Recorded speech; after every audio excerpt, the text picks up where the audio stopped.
Hey Hofstra fans, it's time once again for the WBB Masons Coaches Report. I'm Rob Joyce, joined as always by the head coach of the Hofstra women's basketball team, Krista Kilburn-Steveskey. Coach, how are you? I'm doing pretty well, Rob. In the last 8 games, it seems the teams alternated wins and losses. It's been 2 weeks since we talked, and last week you fall to Northeastern, and then on Sunday you win down at Georgia State. Northeastern, they win on a last-second bucket. Is that one that slipped away? Certainly. I mean, no argument to that. You know, we messed around a little bit there, played really good defense, had a really good strategy, but didn't take care of it on the offensive end. Yeah, a lot of turnovers, average about 21, 22 on the year. How do you cut down on that? I mean, and they're unforced too, and you know, it's a little bit of an epidemic that we need to control in practice, you know, because you were doing it in practice and we're kind of letting those opportunities, okay, go to the next thing, and it's becoming what you are in a game. So it's just a little bit better heightened awareness for us as my assistants and myself to not tolerate and chalk that off, you know, or the near misses in practice too. I mean, we're pretty smart about knowing the pass that you just made is not going to make it in the game. So I felt like we tried to focus on that for a short split, you know, before Georgia State. But we just got to, you know, we got to tighten the belt, really tighten the belt. Georgia State on Sunday, a team that nearly came back and stunned you a couple of weeks ago. You come out, you have a nice second half, and you're able to pull out a win. Andriana Thomas, 13 assists. Yeah. Do you know early on whether it's a good Andriana game where she'll have 3, 4 turnovers or one where she'll have 7 or 8? No, I mean, inconsistency. You know, I said, you know, to the radio that, you know, obviously that Andriana arguably could be one of the best point guards in our league, especially moving forward, you know, the rest of this year and to come. But consistency is going to be her key. I mean, she's pretty heady. She's very aware. You know, and there's nights that she needs obviously a little more help, but at the end of the day, that's a responsibility that you have as a point guard, and you have to embrace it, and you can't, you know, really focus on the negative. You just really got to try to focus on the positive with everybody and bring out the best of everybody. So, you know, I mean, whether she's scoring and she's distributing in both and doing both is when, you know, obviously we're really flying on you know, full steam ahead, but you know, she's going to get it. She's going to get it for sure. She wants it, so that's, you know, that's half the battle there. Another day, another accomplishment for Shantae Evans for passing the 2,000-point mark for her career. Nice accomplishment for her. Well, certainly, you know, someone asked me that question. You know, we don't ever get tired of that. It'd be nice to have 4 more years of Shantae Evans, but you know, it is what it is. She's going to be obviously a great professional player, and you know, she had some time to sit down with a former professional player that was doing her color at Georgia State, Keisha Brown, and Keisha spent 11 years in the league, 8 years in WBA, and I felt that was nice for her to listen to someone to talk about what it takes to maintain that. So just very proud of, you know, everything that Shantae's done, and she's not done yet. I mean, that's why you don't really hear a lot of her. She's happy, she's excited. Okay, next step, but you know, we're not done, and that's something I think it was good for her to sit and talk to Keisha about that, because she told her that, you know, we're not done yet here, and we have a lot at 7-4 in conference. We had these 2 next games on our schedule. We can do some damage here. And Shantae, another double-double for her. She got a lot of help, though, on the perimeter. Came out firing 6 first-half threes. Right. What was the difference between the past couple of games and then you come out Georgia State? Well, you know, again, I thought we managed what we were calling the NBA or WNBA week, but definitely like NBA week. You know, we don't have I'm not much for saying a lot of excuses. That's just not my MO. I thought we handled it well, though, because I thought by Sunday we had our legs, where other teams that had this stretch were complaining about and they were dead on Sunday. And I felt like that was the opposite. You know, for us to get off the plane and play the next day and have that quick turnaround and 2 5 a.m. wake-ups, I think, you know, you get accustomed to it. You know, just something we don't do a lot, and therefore I felt like our legs were a little bit down in the Northeastern game. But you know, despite all that, we still could have won that game.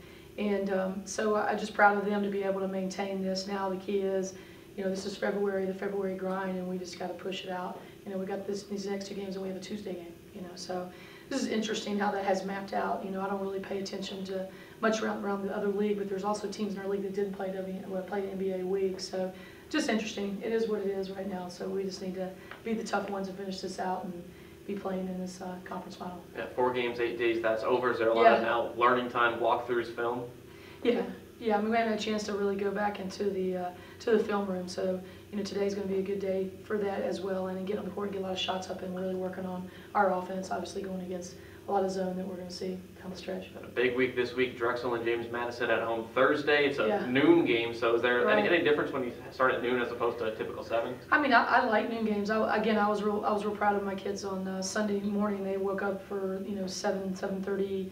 Walkthroughs, and we're real jovial and awake, and you know, so we got to do the same thing here for this Thursday. They had stayed up watching the Notre Dame Louisville game. So, but so that was good for them to see how things can go down like that. Watching lots of games is good for players. So, but having a crowd, I think that's probably what I'm most excited about. These next 2 games, are going to be packed, and just excited. I think that What I Want to Be Day on Thursday is going to be probably the biggest crowd since my first year. So, we need atmosphere, we need energy. That you want to talk about some negativity last Thursday is just, it's flat.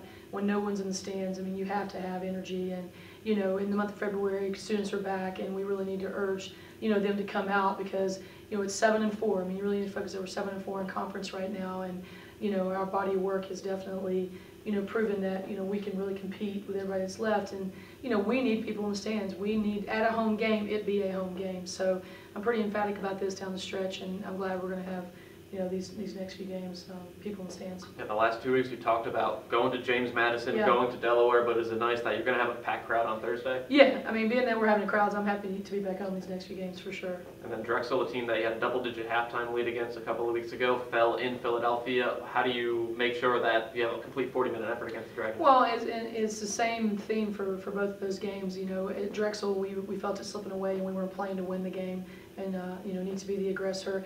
JMU, everything was going well, and then we just lost our confidence there and felt like it was a little overwhelming. So both of that's the same type of theme, with us, and we just have to believe in our heart, and because we know that we can compete with, beyond just compete. It's not like we don't have the tools to be competing with these guys. We do, and we just really have to, handle those runs. Again, other factors, whether it was crowd there, this, that, and the other, these momentum shifts. This is just part of the game. So we've got to balance that and really put together 40 minutes. You haven't seen that yet with us. Every team hopes to be peaking at the right time, where you're playing 40 minutes of basketball, you're only playing 20 minutes, or you're playing 25. There for a while we were playing like 32 minutes of decent basketball, especially early in the season. There was always that 8-minute run that really was taking us down. So you're hoping this is February, you're 22 games in, when we're going to begin to reach that peak. And it's nice to have a team right now with Shantae Evans leading the way that hasn't reached their peak. I don't think I'd want to be playing us down the stretch. So, we haven't reached our peak, so that's fun. I mean, and that's what makes us difficult. Asia Jackson is a phenomenal player. Alexis Carter coming along. John Thomas Palmer. You got Devin Green coming off the bench. This is what makes a great team, is that these people can score, they can play. They're very confident. They just need to, who's going to step up for us. So that makes it fun. In that first Drexel game, you really neutralized Holly Mershon, but Taylor Wooten with a career night. So how do you slow her down? Yeah, I mean, boy, she ended up having 2 back-to-back 20-point games in that game. And, like I said, we kind of let that slip away a little bit, and it came down to Drexel does a great job of trying to isolate.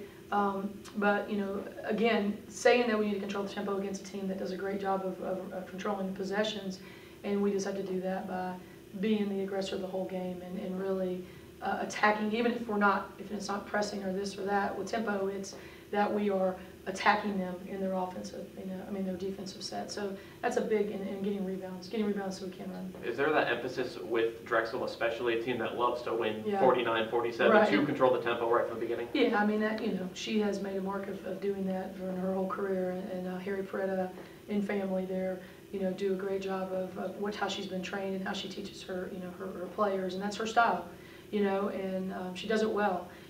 Obviously we're trying to maintain a different style from us when we changed our offense, and we want to maintain that kind of attacking style. And so it's really kind of two different ends of the spectrum going at each other. So, who's going to win that battle is going to win that war. All right, how do you walk away this weekend with 2 wins? Yeah, again, what I said, controlling those rebounds. Controlling the rebounds, limiting our turnovers. I think we're 5 for 11 in the loss with Northeastern from the free throw line. I mean, you can't.